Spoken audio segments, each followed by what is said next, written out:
скажу, я давно заметил, что лисой не стать ежу, ни за что на свете, и во всем себе всегда изменять не стоит. И счастливый конец, и, конечно, тебя. Я к тебе приходил и в морозы, и в зной. Я тебе говорил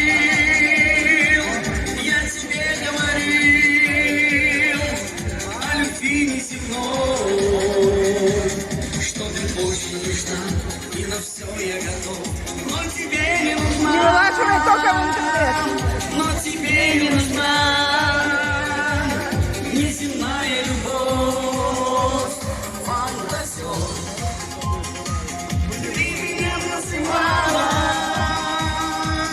Фантазер, а мы с тобою не пара.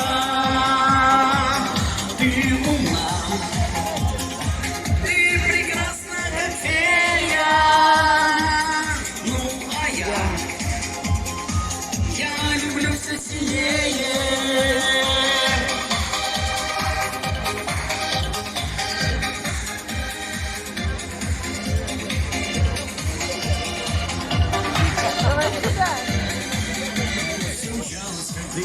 Без тревоги, потерь,